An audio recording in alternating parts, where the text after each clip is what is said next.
Koko daholo zanagasikara rehetra mbola avy ianareo zako ato ihany.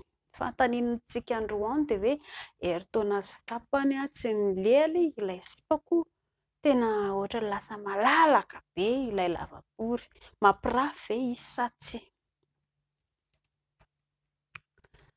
Marary mihitsy ny sain'ny lehilahy malagasy fa nilalalaka ilay lavabory.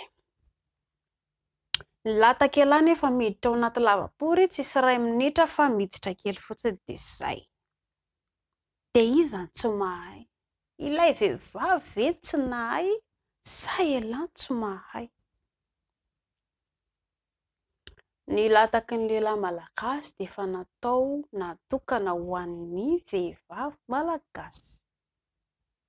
Rehefa miteraka ny vehivavy dia noho ilay zaza mivoaka dia tsy maintsy malalaka ny tranonjaza. Raha toa ka hoe tsy tiany lehilahy ilay izy malalaka loatra, makany amin'ny dokotera, zairina dia atao teritery ilay lavabory. Izay vahaolana. Fa ilay teritery ve ny tsara sa ilay malalaka e? Mbola averiko ihany fa lisany dia tsy mahay milalao vehivavy. Aiza koa misy an'izany 2 minitra izany, atsofoka fotsiny dia ao dia vita. Jerenareo rehefa mijery baolina isika ohatry ny ahoana mijery baolina, mahita an'ilay mamitapitaka ireny, oa io fa hainy tsara mihitsy ilay baolina, io indray fa nalefa tery amin'ny defaut, tena miverina indray ilay izy rangahy, tena mahay be ilay anankiray ery ohatra ny nahodiny indray, apasy io indray rangahy, hors jeu, carton rouge, carton jaune, maty ve? Mbola tsy maty fa mbola nihodina indray, tena tsara be rangahy ty. Afaka adiny firy izay vao maty ny baolina, rehefa maty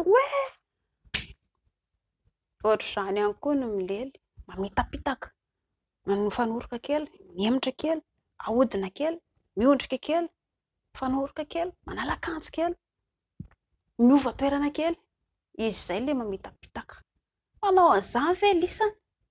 Maika apiditra lataka fotsiny dia miditra kely.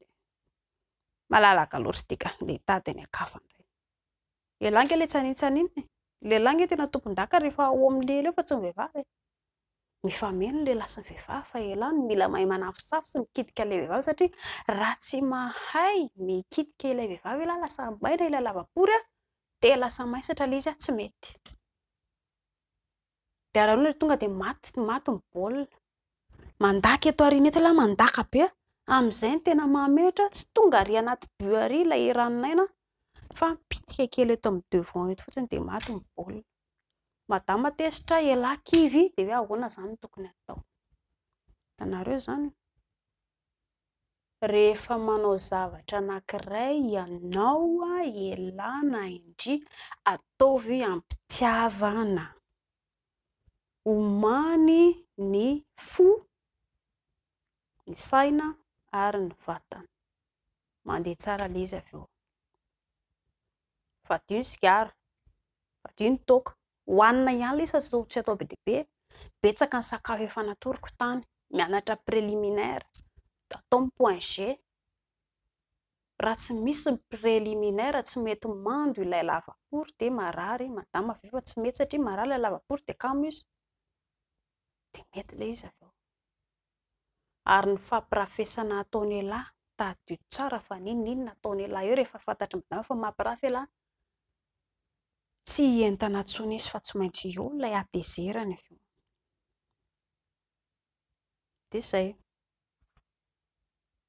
Rehefa milely dia mila mamitapitaka kely hieraky ny trano, tokotany, manodidina rehetrarehetra, izay vao atao maty ny baolina. Fa tsy hoe vao miditra kely dia maty ilay izy avy eo. Tsy inona koa no natao teo. Dia lazaina fa ilay fo ro malalaka, nefa ialahy tsy nahay. Izay fa mankasitraka tompoko.